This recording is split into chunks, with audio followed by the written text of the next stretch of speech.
Media మిత్రులందరికీ నమస్కారం. ఈరోజు జనగామ జిల్లా కొంతమేరకు బస్సులో నుండి యాదాద్రి జిల్లా అట్లాగే సూర్యాపేట జిల్లాలో ఎండిపోయినటువంటి పంటలు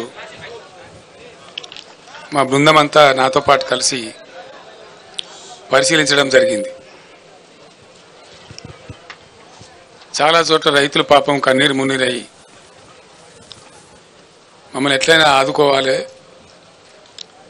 మేము పెట్టుబడి పెట్టి నష్టపోయినాం, బట్ ఖచ్చితంగా మీరు ప్రభుత్వాన్ని డిమాండ్ చేసి మాకు న్యాయం చేకూర్చాలని చెప్పి రైతులు కన్నీరు మున్నీరుగా విలపించినారు.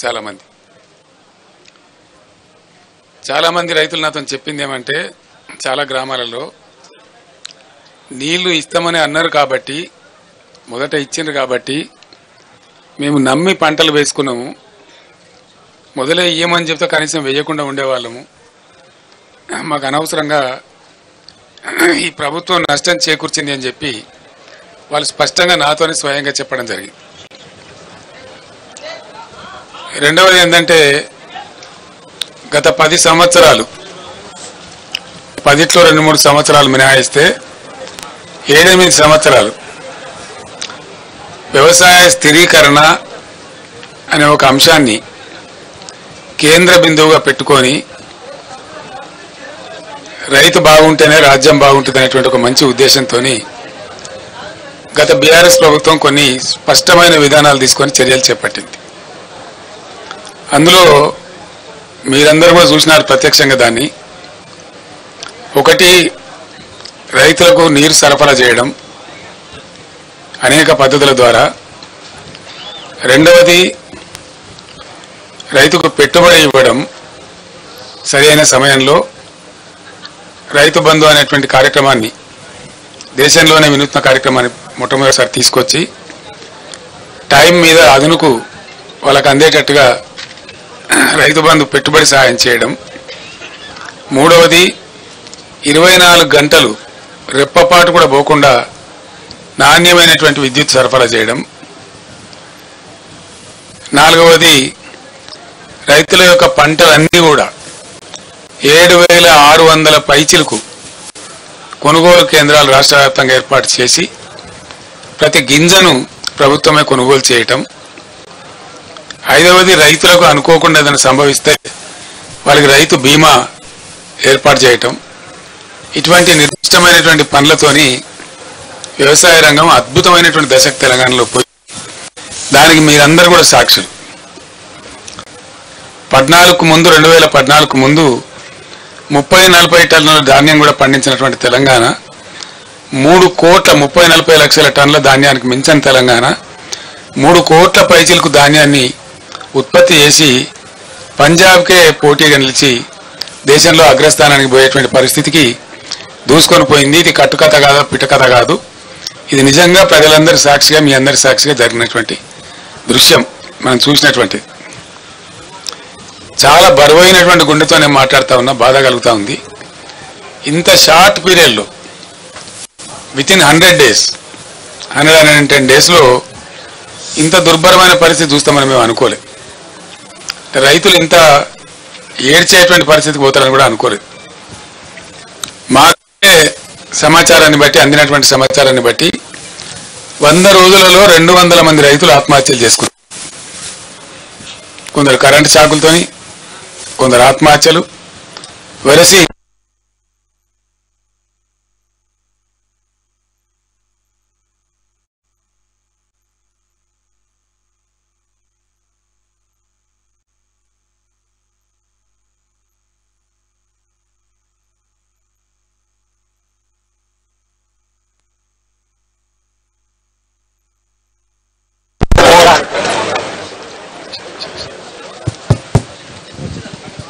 అంటే ఇట్లా పోతా వస్తూ ఉంటుంది కరెంటు.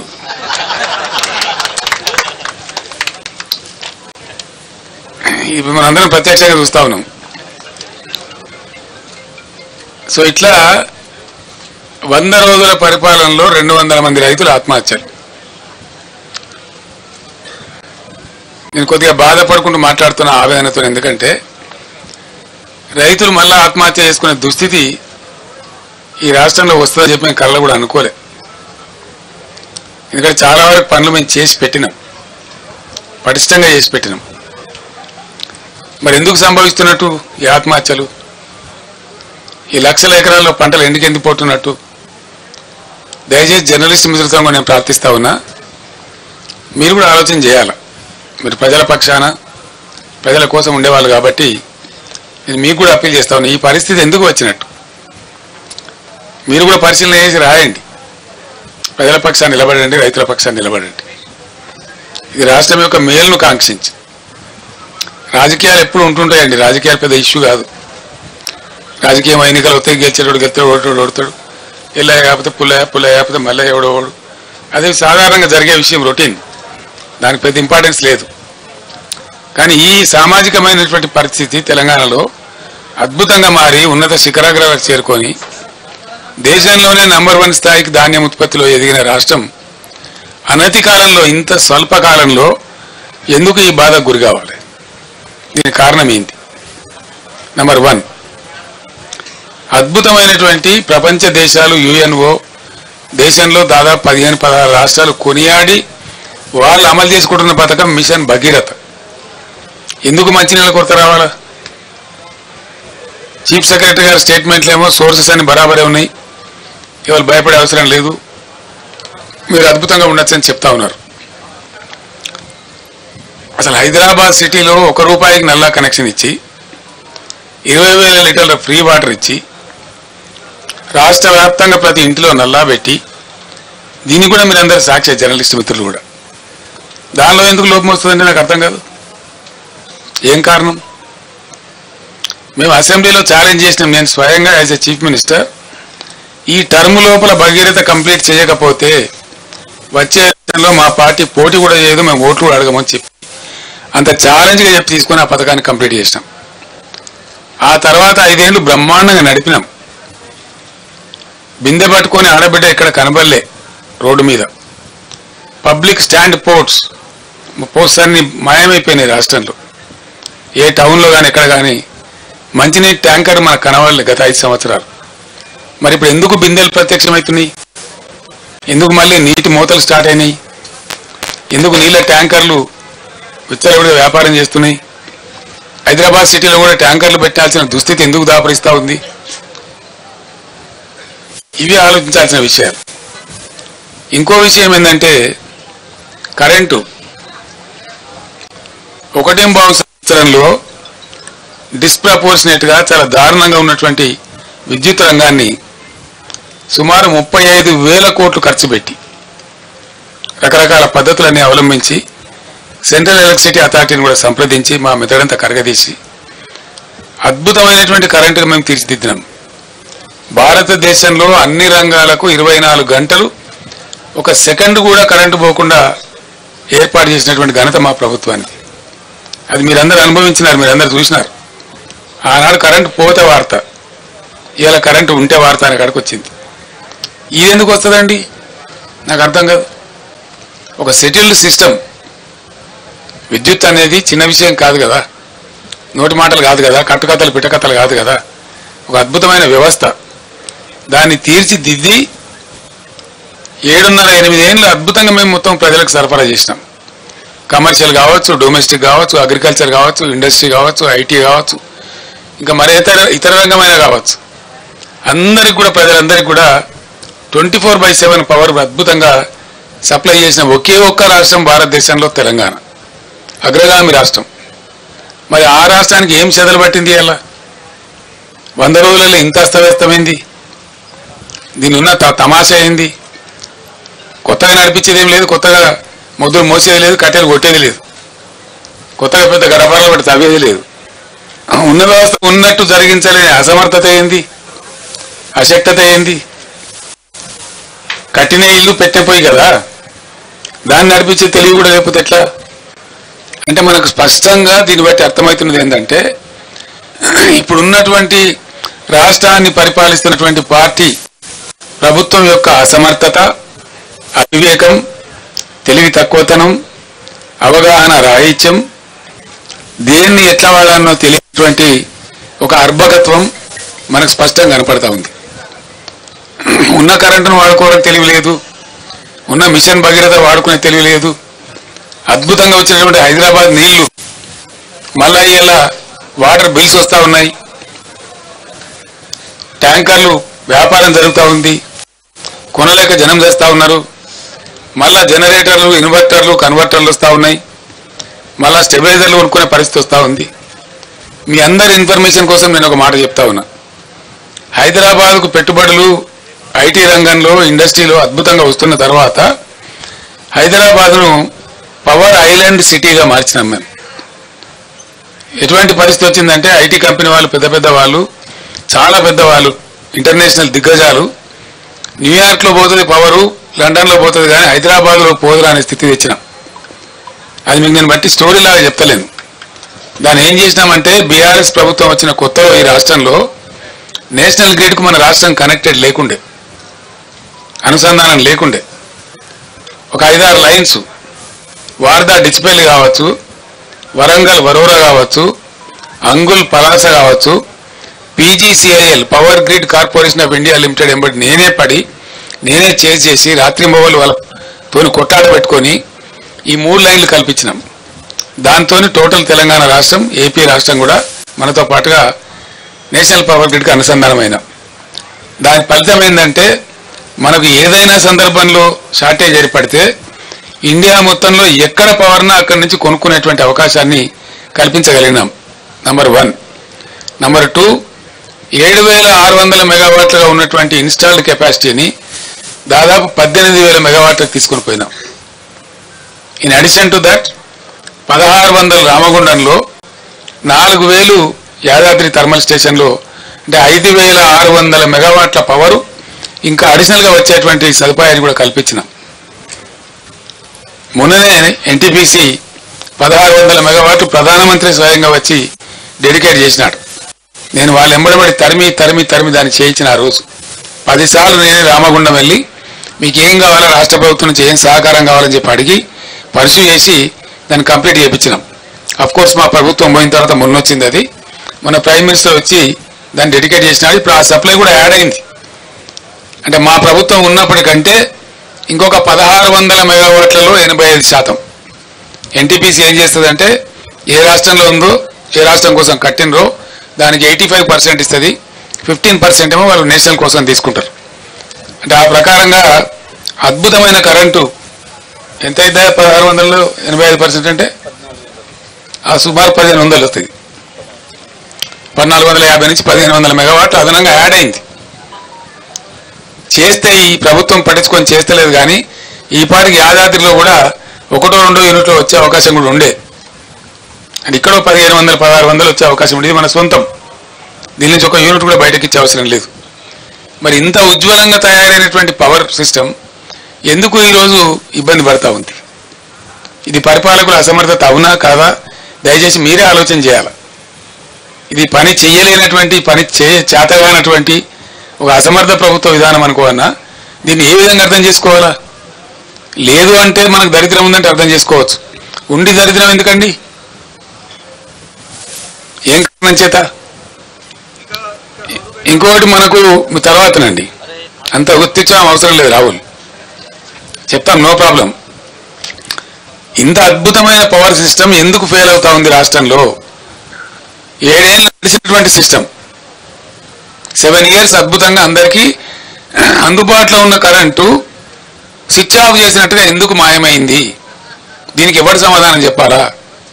ఎవరు బాధ్యత తీసుకోవాలా? ఈ క్రాస్ టాక్ కాదండి రాహుల్ గారు. You question your own heart, what is wrong with the system? 7 ఏళ్ళు 7.5 ఏళ్ళు బ్రహ్మాండంగా నడిచినటువంటి సిస్టమ్ 3 నెలల లోపల నడుస్తలేదు అంటే ఎవరికి అసమర్థత అండి? ఎవరి ఫెయిల్యూర్ ఇది? 100కు 100% నేను ఆరోపిస్తున్నా ఇప్పుడు ఉన్నటువంటి అసమర్థ, అవివేక, తెలివి తక్కువ కాంగ్రెస్ పార్టీ యొక్క అసమర్థత, మరేం కాదు. వాళ్ళకి వాడుకోవాలి, వాళ్ళకి తెలివి లేదు పాపం. మేమన్నా టెక్నోక్రాట్స్ని పెట్టి నడిపినాం, మాకు తెలివి లేక కాదు. పవర్ సిస్టంలో మొత్తం ఐఏఎస్ ఆఫీసర్లను తొలగించి 100% టెక్నోక్రాట్స్ని పెట్టాం మేము. ట్రాన్స్కో కానీ, జెన్కో కానీ, డిస్ట్రిబ్యూషన్ సిస్టంలో కానీ 100% టెక్నోక్రాట్స్ని పెట్టాం. వాళ్ళ ఆధ్వర్యంలో నడిపినాం. వాళ్ళకి తెలుసు ఎట్లయితే బాగా నడపచ్చు అనేది తెలుసు వాళ్ళకు. కాబట్టి సమర్థవంతంగా నడిచింది. ఇప్పుడు వీళ్ళు ఐఏఎస్ ఆఫీసర్లు మొత్తం తెచ్చిపెట్టి వానికి పట్టదు, నా మంత్రులకు పట్టదు, తీరికలు లేవు వీళ్ళకు. వీళ్ళు రాజకీయాల కోసం తీరికలున్నాయి కానీ ప్రజల అవసరాల కోసం తీరికలు లేవు.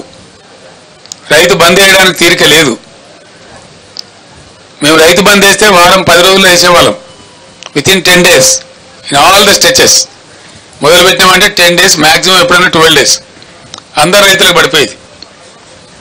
ఇప్పుడు వీళ్ళు అనుమానాలు కలిగించి 5 ఎకరాలకు ఇస్తామని, 3 ఎకరాలకు ఇస్తామని, 7 ఎకరాలకు ఇస్తామని ఇందులో పెద్ద విజయం సాధించినట్టు, తోకమట కథ చేసినట్టు, అదేదో గొప్ప డంబాచారం అన్నట్టు, అదేదో వేస్ట్ పథకం అన్నట్టు వీళ్ళు ఇష్టారీతిగా మాట్లాడుకుంటా. నేను మాట్లాడలేదండి. ఇది 4వ నెల కాబట్టి నా గొంతుప్తా ఉన్నా. ఎవరైనా కొత్తగా గెలిస్తే వాళ్ళకి టైం ఇస్తాం. 2 months, 3 months, 4 months టైం ఇస్తాం. వాళ్ళు కూడా సర్దుకోవాలా, అర్థం చేసుకోవాలా, అవగాహన చేసుకోవాలి. ఇలా మంచినీటి పథకం ఏందండి Bhagiratha? What is wrong with it? అద్భుతంగా నడిపినమే 5 ఏళ్ళు 6 ఏళ్ళు బ్రహ్మాండంగా ప్రతి ఇంటికి నల్లతో నీళ్ళు వచ్చినాయే, రాలేదా? మళ్ళీ ఇవాళ ఎందుకు ఆనాడు ఒక బిందె కనిపించిందా? హైదరాబాద్ నగరంలో కానీ, బయట ఊళ్ళల్లో కానీ, గ్రామాలలో కానీ ఒకరైనా ఒక ట్యాంకర్ కనబడ్డదా? ట్యాంకర్ల బిజినెస్ కనబడ్డదా? ఇవాళ ట్యాంకర్ కొనుక్కునే దుస్థితి ప్రజలకు ఎందుకు వచ్చింది? బిందెలు బట్టి మోసుకునే పరిస్థితి తెచ్చినటువంటి కారకులు ఎవరు? ఇవాళ ఆ అసమర్థులు ఎవరు? ఇవాళ గవర్నమెంటు, ముఖ్యమంత్రి, మంత్రులు కాదా? వీళ్ళు సమీక్ష జరిపినా కనీసం పట్టింపున్నదా వీళ్ళకు? వ్యవసాయం ఏం జరుగుతూ ఉందని సమీక్ష ఉందా? ఇవాళ పంటలు ఎండినాయి. నాకుండే సమాచారం మేరకు 15 లక్షల పైచిలకు ఎకరాల పంటలు ఎండుతా ఉన్నాయి. పంటలు ఎండని జిల్లానే లేదు. పంటలు ఎండనటువంటి జిల్లానే లేదు. ఒక్క నల్లగొండ జిల్లాలోనే సాగర్ ఆయకట్టు మిగతాయి కలుపుకుంటే 3.5 లక్షల నుంచి 4 లక్షల మధ్య పంట ఎండిపోతా ఉంది. అన్ని నియోజకవర్గాలు ఎండుతా ఉంది. ఆలేరు నియోజకవర్గంలో ఎండుతా ఉంది, భువనగిరిలో ఎండుతా ఉంది, తుంగతుర్తిలో ఒక 25,000 ఎకరాలు. ఈరోజు రైతులు చెప్పినారు, వాళ్ళు చెప్పిన లెక్క నాకు నేను కళ్ళతో చూసిన లెక్క. ప్రతి ఊరికి 200, 300, 400 ఎకరాలు ఎండుతా ఉంది. ఇక సూర్యాపేటలో ఒక 20-24 వేల ఎకరాలు ఎండుతా ఉంది. భయంకరంగా సాగర్ ఆయకట్లో కూడా చాలా తీవ్రంగా ఎండిపోయింది పంట. ఎందుకండి? ఏం కారణం చేత ఎండబెట్టింది మీరు సాగర్ ఆయకట్లో? ఈ రోజు కూడా నాగార్జున సాగర్లో even today when I'm speaking to the press, MDDL కంటే అబోవ్గా 7 TMC వాటర్ ఉంది. MDDL కింద కూడా మనం వాడుకోగలిగిన మరో 7 TMC వాటర్ ఉంది. 14-15 TMC వాటరు ఇప్పుడు కూడా సాగర్లో వాడుకోగలిగే పరిస్థితి ఉంది. ఆనాడు కూడా ఈ బుడముండ KRMB ఉండే. KRMB అంటే ఎవడండి? వాడు మన సూపర్ బాసా? వాడు 2 రాష్ట్రాల మధ్య నీటి పంపిణీకి సమన్వయకర్త గంతే. వాడే మనకు బాస్ కాదు కదా. వానికి అప్పచెప్పి టోటల్ ప్రాజెక్టును తక్కువగా, హీనంగా ఆ కేంద్ర మంత్రి తీయపుల్లగా మాట్లాడితే KRMB చేతిలో మొత్తం అధికారాన్ని అప్పచెప్పి ఇలా నాగార్జున సాగర్ కట్ట మీదకి ఎక్కలేనటువంటి దుస్థితిని తీసుకొచ్చిన అసమర్థ ప్రభుత్వం ఎవరండి? ఎప్పుడు మమ్మల్ని కూడా KRMB నిరోధించేది, మేము దటాయించేది వాళ్ళం. మాకంటే ఆంధ్ర ఎక్కువ తీసుకున్నది. పోయిన 2-3 సంవత్సరాలలో మా క్యారీ ఫార్వర్డ్ ఇవ్వాలి, మాకు రైట్ ఉన్నదని చెప్పి వాళ్ళు ఆపిన తూములు లేపి 4 తళ్ళు 3 తళ్ళు ఇచ్చినాం. 8 పంటలు నాగార్జున సాగర్ కింద 1 ఎకరం కూడా ఎండ లేకుండా పండించినాం. దాదాపు 18 పంటలు కొన్ని వర్షాలతోని దాదాపు 8 సంవత్సరాల పాటు ఎండనీయలే, 1 ఎకరం కూడా ఎండనీయలే. ఇవాళ ఎందుకు లక్షల ఎకరాలు ఎండిపోయింది సాగర్ కింద? ఎందుకు అల్లాడుతున్నది రైతాంగం? ఇది బాధ కాదు రైతులది. చిల్లర కాయగూరకుడు మాటలు, పూటగొప్ప PR స్టంట్ పెట్టి అని లంగా ముచ్చలు ప్రచారం చేసి ప్రజలు పట్టరా? చేద్దాం, మత్తుగా చేద్దాం రాజకీయాలు. మేము కూడా చాలా చేసాం. చాలా మందిని పాత్రలు పెట్టినాం, చాలా మందిని ఎత్తినాం, చాలా మందిని ఎక్కినాం, మేము గద్దెలు ఎక్కినాం. 10 సంవత్సరాలు మేము కూడా పరిపాలన చేసినాం. అదంతా పెద్ద గొప్ప విషయం కాదు. అధికారం వస్తూ ఉంటుంది, పోతూ ఉంటుంది, నథింగ్ గ్రేట్ అబౌట్ ఇట్. కానీ ప్రజలు ఎక్కడ పోవాలా? నీ రాజకీయం నా రాజకీయం అంతా ప్రజలు కదా, ముఖ్యంగా రైతాంగం కదా, గ్రామాలు కదా. పట్టుబొమ్మలాగా ఉన్న పల్లె సీమలలో ఎలా బోరు బండ్ల హోరు వినిపిస్తూ ఉన్నది. బంద్ అయినాయి బోరు బండ్లు. గత 8 నెలలుగా బోరు బండి కనవల్లే, అడ్రస్ లేకుండే. కరెంటు వైండింగ్ మోటార్లు మళ్ళీ అద్భుతంగా రోజుకు 20-30 మోటార్లు వైండింగ్ చేస్తూ ఉన్నాయి. అవి కనవల్లే, మాయమైపోయినాయి. తెలంగాణ రాష్ట్రం నుంచి జనరేటర్లు అమ్ముకునే దుకాణాలు పారిపోయినాయి. ఇన్వర్టర్లు, కన్వర్టర్లు, స్టెబిలైజర్లు అమ్ముకునే దుకాణాలు దివాలా తీసినాయి తెలంగాణలో. మళ్ళీ ఇవాళ అవి కొనే దుస్థితి ఎందుకు వస్తూ ఉన్నది ఈ రాష్ట్రంలో? మిషన్ భగీరథ దాన్ని పట్టించుకున్న నాదుడే లేడు. నేను ఒక 2-3 జిల్లాల ఇంజనీర్లు అడిగిన, ఏమరా నాయన ఏందిది, మీరే కదా నడిపాను, నిర్మించింది మీరే, నడిపింది మీరే, ఏమైందంటే సార్ దీనిలో అసలు కిటుకు వేరే ఉన్నది, అడిగేవాళ్ళు లేడు. అప్పుడు మీ ఆఫీసులేమో స్మితా సబర్వాల్ గారు సెక్రటరీ గారు సపరేట్గా ఉండ్రి, దీని మీద ఎవ్రీ డే దీని మీద మానిటరింగ్ ఉంటుండే. ఎక్కడైనా కూడా గద్దలాగా వచ్చి వాలి అందరు ఇంజనీర్లను తీసుకొచ్చి టాప్ టు బాటం కూర్చోబెట్టి సమీక్ష చేస్తూ ఉండే, బ్రహ్మాండంగా జరుగుతూ ఉండే. ఒక చిన్న పైప్ ముక్క పోతే కూడా తెల్లారి లోపల వేసేవాళ్ళు. ఇవాళ 15 రోజులు కూడా పడుచుకునే వాళ్ళు లేడు, అజమాయిష్ కొరబడింది అని చెప్తున్నాడు వాళ్ళు. రెండవది ఏం చెప్తున్నారు, మిషన్ భగీరథ నీళ్ళు కరెక్ట్గా రావాలంటే మంచి వాల్యూమ్ ఉండే కంటే మంచి హై క్వాలిటీ పవర్ 23 గంటలు కనీసం ఉండాలి, నిరంతర విద్యుత్ సరఫరా ఉండాలి. ఈ ప్రభుత్వం యొక్క తెలివి తక్కువతనం వల్ల మళ్ళీ ఇలా లక్షల మూటలు కాలుతా ఉన్నాయి తెలంగాణలో. లక్షలు, వేలు కాదు. ఒక్కొక్క రైతు మూటలు 2 సార్లు 3 సార్లు కూడా కాలుతా ఉన్నాయి.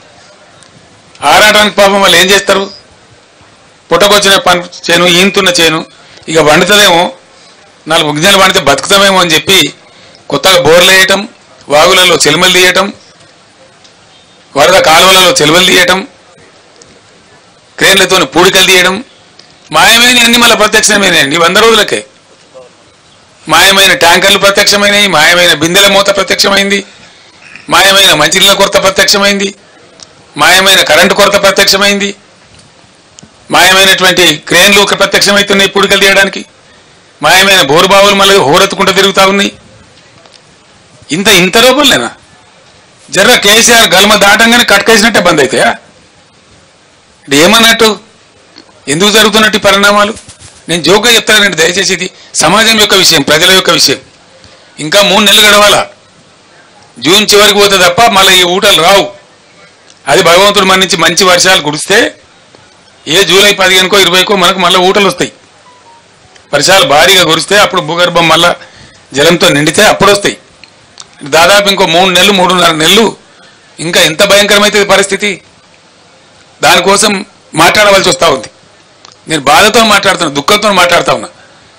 అద్భుతమైన మంచినీళ్ళ సదుపాయం ఉన్న తెలంగాణ నా కళ్ళ ముందే 100 రోజులలో ఇంత నాశనం అవుతుంది. నా కళ్ళ ముందే బిందెలు పట్టుకొని తిరుగుతారు, నా కళ్ళ ముందరనే బోర్లు వేసుకునే దుస్థితి వస్తుంది, నా కళ్ళ ముందరనే మళ్ళీ ట్యాంకర్లు కొనుక్కోవాల్సిన దౌర్భాగ్యకరమైన పరిస్థితులు వస్తాయి అని నేను అనుకోలే. నిజంగా కళ్ళలో నీళ్ళు తిరుగుతా ఉన్నాయి కొన్ని సందర్భాలు చూస్తూ ఉంటాయి. ఎందుకు షార్ట్ అయి ఉండాలండి నీళ్లు? ఏ కారణం చేసి షార్ట్ అయి ఉండాలా? What is the reason for that? అదేం లేదు. మేమేం చేసినామండి, హైదరాబాద్ ఏనాటికైనా ప్రధానం కాబట్టి ఎల్లంపల్లి నుంచి సింగిల్ లైనే ఉంది, అక్కడి నుంచి ఎక్కువ వచ్చే అవకాశం లేదు. ఒకటే లైన్ వేసేప్పుడు అంతే చేసిండ్రు. సంవత్సరానికి 10-12 TMC వస్తుంది. కృష్ణ నుంచే పేజ్ ఉందని చెప్పి సాగర్లో డెడ్ స్టోరేజ్ ఉంటుందని, 100 TMCల పైచిలకు డెడ్ స్టోరేజ్ ఉంటుందని, పాత అక్కంపల్లి మీదనే ఆధారపడకుండా 1450 కోట్లతో మేము సుంకిశాల ప్రాజెక్ట్ కూడా మంజూరు చేసినాం. అది కూడా ఆల్మోస్ట్ దగ్గర పడ్డది. 70-75% పనులు అయిపోయినాయి మా ప్రభుత్వం పోయేనాటికే. నేను మొన్న కాంట్రాక్టర్ని అడిగిన, ఏమరా ఎంతవరకు వచ్చింది పని అని అడిగితే, సార్ గవర్నమెంట్ చేయమని చెప్తే మేము 2 నెలలు 3 నెలలు చేసి అందిస్తాం సార్ అని చెప్తున్నారు వాళ్ళు. ఒకసారి అది మళ్ళీ కలిసిందంటే బ్రహ్మాండంగా అసలు నీటి సప్లై డోకా ఉండదు. సాగర్లో పూర్తి స్థాయి నీటి మట్టం వాడుకునేటువంటి పరిస్థితి ఉంటుంది, 100 TMCలు ఉంటుంది. కాబట్టి ఇవి ఏం చేయకుండా, ఇవి ఏం పట్టించుకోకుండా, దీని మీద సమీక్షలు లేకుండా అడ్డగోలు మాటలు, అడ్డగోలు పిచ్చి ప్రచారాలు చేసుకుంటా ఎంతసేపు విపక్షాన్ని బదనాం చేయాలి, గత ప్రభుత్వాన్ని బదనాం చేయాలని ఒక చిల్లర చాలా చీప్ టాక్టిక్స్ తప్ప ఏం కనపడతలేదు. మేము ఆనాడు ఒక పద్ధతి మార్చేసిన, నేను ముఖ్యమంత్రి ఉండే టైంలో భయంకరమైన రాళ్లవానం వచ్చి ఖమ్మం జిల్లాలో అనేక జిల్లాలలో పంట నష్టం జరిగింది. మహబూబాబాద్ జిల్లాలో, ఖమ్మం జిల్లాలో, చాలా జిల్లాలలో నేనే స్వయంగా పోయి పరిశీలన చేసాను ఏంది ఎంతవరకు జరిగిందని చెప్పి. నిజంగానే ఘోరంగా దెబ్బతిన్నది. 100% పంట పోయింది. కానీ పంట నష్టం ఇచ్చే పరిస్థితి ఏంది? ఆ రోజు వరకు కూడా కేంద్ర ప్రభుత్వాన్ని నివేదిక పెట్టాలి, ఆ తోకగాలు రావాలి 3 నెలలకు, వాడు వచ్చే వరకు ఏమి ఉండదు, వాడు ఉల్టా రిపోర్ట్ రాయాలి, వాడేమి ఇయ్యాడు, వీడు తీసుకోడు, రైతుకు అందదు. దాంతో నేనే నిర్ణయించి రైతులు బలపడుతున్నారు కాబట్టి తెలంగాణ రాష్ట్రంలో మంచిగా అవుతున్నారు కాబట్టి మళ్ళా వాళ్ళ పరిస్థితి దిగజారద్దని చరిత్రలో ఎప్పుడు లేని విధంగా ఎకరానికి 10,000 రూపీస్ ఇచ్చిన నేను, ఇన్స్టెంట్ శాంక్షన్. అంత వెరీ డే ఆ పొలంలో నిల్చుండే అనౌన్స్ చేసి 5-6 రోజుల లోపల వాళ్ళకి నష్టపరిహారం అందజేసిన. ఏ తుంగతుర్తికి 6 కోట్లు ఇచ్చినాం. మొత్తం దాదాపు 149 కోట్ల రూపాయలని పంపిణీ చేసినాం ఇమీడియట్గా రైతులకు. అదే విధంగా 149 crores ఇచ్చినాం. రెండో విడత అంటే సుమారు ఒక 500 కోట్ల రూపాయలను పంచినాం రైతులకు మేము. ఇవాళ లేదండి, రాలవని వాడిది అడిగే దిక్కు లేదు. ఓ మంత్రి ఓడు, ఓ ఎమ్మెల్యే ఓడు, దొంగలు కదా ముఖం సాటేసినట్టు. ముఖ్యమంత్రికి అయితే పట్టేలేదు, ఢిల్లీ యాత్రలే సరిపోతాయి. ఏది మరి నాకు అర్థం కాదు. ఎమ్మెల్యేలు ఓరు, ఎంపీలు ఓరు, మంత్రులు ఓరు, అధికారుల బృందాలు పంపించారు. మేము ఒకటే మాట చెప్తాను, ఇవాళ ఏది ఏమైనా సరే రణరంగమైనా సరే ఈ ప్రభుత్వాన్ని మెడలు వంచుతాం, వదిలిపెట్టాం ఎట్టి పరిస్థితులలో, ఎట్ ఎనీ కాస్ట్. మేమన్నాడు 10,000 రూపాయలు ప్రపంచంలోనే ఇవ్వాలి, 10,000 రూపాయలు, 2,000 చేదో ఇచ్చి చిల్లర చేతులు దులుపుకునేది. మేము 10,000 రూపాయలు ఇన్స్టెంట్గా ప్రకటించి 500 కోట్లు సుమారు పంచినాం. 450-460 కోట్లు పంచినాం. ఇలా అతి లేదు గతి లేదు. సుమారు 1,00,000 ఎకరాలలో పంటలు పోయినాయి, రాళ్ల వానలు పడి, అకాల వర్షాలు పడి, కొన్ని హోరు గాలికి దెబ్బతిన్నాయి, వర్షాలు గుర్సి దెబ్బతిన్నాయి, కొన్ని రాళ్ల వానకి దెబ్బతిన్నాయి. దానికి దిక్కు లేదు, దాని గురించి మాట్లాడడం లేడు. ఇవాళ ఉన్న మంత్రి, ముఖ్యమంత్రి, ఉప ముఖ్యమంత్రి వీళ్ళంతా ఏం మాట్లాడినండి? అసలు వాళ్ళ ముఖాలకైనా ఇయ్యలే. వాళ్ళు దిగిపోయిన నాడు కూడా 470 కోట్లు బకాయిలు పెట్టిపోతే మేము ఇచ్చినాం ఇన్పుట్ సబ్సిడీ. బీఆర్ఎస్ గవర్నమెంట్లో ఇచ్చినాం. వాళ్ళు ఎగబెట్టిపోతే 2014లో ఎగబెట్టిపోతే 2-3 ఏళ్ళ నుంచి ఉన్న బకాయిలు పెండింగ్ పెట్టిపోతే మేము క్లియర్ చేసినాం అవి క్యాబినెట్లో తీర్మానం చేసి. ఈరోజు మేము ఏం పెట్టలే, బకాయిలు లేవు. ఇలా జరిగింది. మేమన్నా 10,000 ఇప్పుడు చరిత్రలో ఇయ్యని 10,000 50 ఏళ్ళ కాంగ్రెస్ పరిపాలనలో ఎన్నడూ తెలుగుదేశం పరిపాలనలో ఎవడు ఇయ్యని 10,000 రూపాయలు మేము ఇస్తే దాన్ని కూడా ఎకసక్కం చేసి మాట్లాడినారు, ఘోరంగా మాట్లాడినారు. ఏ మూల సరిపోద్దండి 10,000, 20,000 రూపాయలు ఇవ్వాలి అని మాట్లాడినారు. మరి ఇలా ఏడ వండుకున్నారు? తలకాయ ఎక్కడ పెట్టుకున్నారు? ఏం చేస్తున్నారు? గుడ్డిగురాల పనులు తోముతున్నారా? వీళ్ళు రైతులు గారా? వీళ్ళు ప్రజలు గారా? పట్టింపు లేదా? వాళ్ళ తరఫున మాట్లాడటం లేరనుకుంటున్నారా? ఒక మహాసముద్రం అంత పార్టీ బీఆర్ఎస్ పార్టీ ఉంది, ఊరుకోదు. ఎట్టి పరిస్థితులలో 100కు 100% రైతుల పక్షాన పోరాటం చేస్తాం. ఖచ్చితంగా ప్రభుత్వాన్ని నేను డిమాండ్ చేస్తామని ఇలా సూర్యాపేట నుంచి ఈ ఎండిపోయిన పంటలకు మీరే ఎండబెట్టిండ్రు కాబట్టి, మీ అసమర్థత వల్ల ఎండగొట్టిండ్రు కాబట్టి, మీ అసమర్థత కాదు అని మీరు ఒప్పుకోకపోయినా ఎండిపోయినాయి కాబట్టి వెంటనే జిల్లా కలెక్టర్లకు ఆదేశాలు ఇచ్చి ఎన్యూమరేట్ చేయించాలి. ప్రతి ఒక్క ఎకరం ఏ జిల్లాలో, ఏ గ్రామంలో, ఏ మండలంలో, ఏ రైతుది ఎంత ఎండింది అవి లెక్కలు తీయాలి. అండ్ ఖచ్చితంగా ధరలన్నీ పెరిగినాయి కాబట్టి, భారమైంది కాబట్టి ఇలా 25,000 రూపాయలు నష్టపరిహారం ప్రతి రైతుకు ప్రతి ఎకరానికి చెల్లించాలి. This is our demand. చేసేంత వరకు మిమ్మల్ని వేటాడతాం, వెంటాడతాం, ధర్నాలు చేస్తాం, నిద్రపోనీయం. ఎక్కడికక్కడ మీ మంత్రులను, మీ ఎమ్మెల్యేలను నిలదీస్తాం. గ్రామాలలో ప్రజాస్వామ్యంలో డెఫినెట్గా అడిగే హక్కు మాకు ఉంటుంది కాబట్టి, ప్రధాన ప్రతిపక్ష పార్టీగా ప్రజల పక్షాన మాకు ప్రజలు ఇచ్చిన పాత్ర అదే కాబట్టి మేమది న్యాయం చేయాలి. వాళ్ళ గొంతే మేము ఇవ్వాలి. ఈ రాష్ట్రంలో ప్రధాన ప్రతిపక్ష 39 ఎమ్మెల్యేలను గెలిపించి మేమేం రౌట్ కాలే. ఈ రాష్ట్రంలో మీరు ఒక్కరినో ఇద్దరినో కుక్కనో నక్కలను గుంజుకొని ఓహో ఆహా అని సంఖ్యలు గుద్దుకోవచ్చు. అది చాలా చిల్లర, చీప్ టాక్టిక్స్. అది it's a cheap political stunt which is uncared. ప్రజా సమస్యల ముందు, ప్రజల యొక్క బాధ ముందు, ఎండిన పంట పొలాల ముందు ఈ చిల్లర రాజకీయాలు కాదు. ఇవి నడుస్తూనే ఉంటాయి, దీనికి పెద్ద ఇష్యూ కాదు. కానీ ఎండిన ప్రతి ఎకరాను మీరు వెంటనే ఎన్యూమరేట్ చేయించాలి.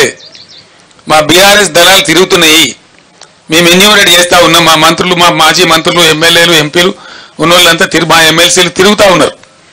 ఖచ్చితంగా తీస్తాం, లెక్కలు పెడతాం, మిమ్మల్ని బజార్లకు ఏడిస్తాం, 100కు 100% మీ చేత కక్కిస్తాం. అది మీరు కట్టి తీరాలి, అది ప్రభుత్వ బాధ్యత. ఆనాడు మేము ఇచ్చినాం, మమ్మల్ని ఎక్కసెక్కలాడిన మీరు. ఇలా మేము డిమాండ్ చేస్తా ఉన్నాం 25,000 రూపాయలు ప్రతి ఎకరానికి కట్టి ఇవ్వాలి. దానికోసం డెఫినెట్గా మిషన్ భగీరథ నీళ్ళ సప్లై కూడా వెంటనే పునరుద్ధరించాలి. కరెంటు కూడా ఏముందండి నాకు అర్థం కాదు. పెద్ద మూగోళ్ళకి అసెంబ్లీలో ఉపన్యాసాలు చెప్పినారు.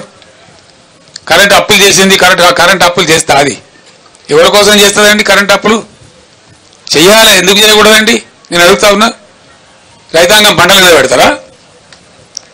ఆయన నేను చెప్పిన అసెంబ్లీలో గంట సేపు చెప్పిన ఉపన్యాసంలో పీక్ అవర్స్ వచ్చినప్పుడు ఒక 2 నెలల పాటో 3 నెలల పాటో నెలకో 1,100-1,400 కోట్లు పెట్టి 1,400-1,200 కోట్లు కాదు ఇక్కడ ఇష్యూ, ఎన్ని కోట్లు అన్నది కాదు.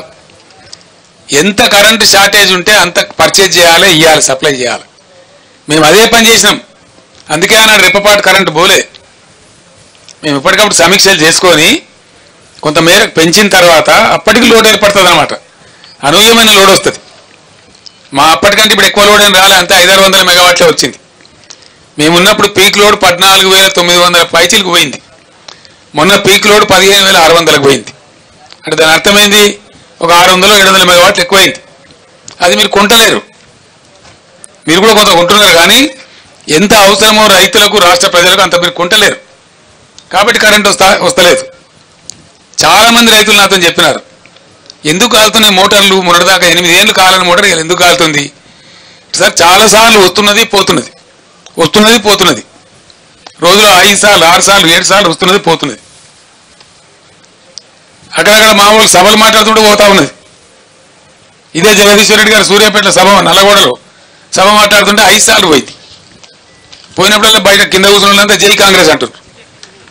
ఇది పరిస్థితి. అయినా మీకు సీమ కుట్టినట్లేదు, మీకు బాధ లేదు, ఇబ్బంది లేదు. ఈసారి బడగాడుపు ఉంటాయని చెప్తున్నారు, భయంకరమైన గాడుపు ఉంటాయని చెప్తున్నారు. అయినా మరి పట్టించుకునే పరిస్థితి లేదు.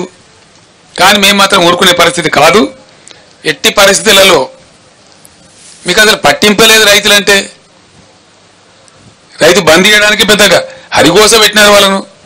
వస్తుందా రాదా ఒక భయంకరమైనటువంటి పరిస్థితి తెచ్చినారు. సాగునీరు ఇవ్వడంలో విఫలమైనారు, తాగునీరు ఇవ్వడంలో ఘోరంగా విఫలమవుతా ఉన్నారు. ఏం కారణం? ఇప్పటికైనా మేల్కోండి.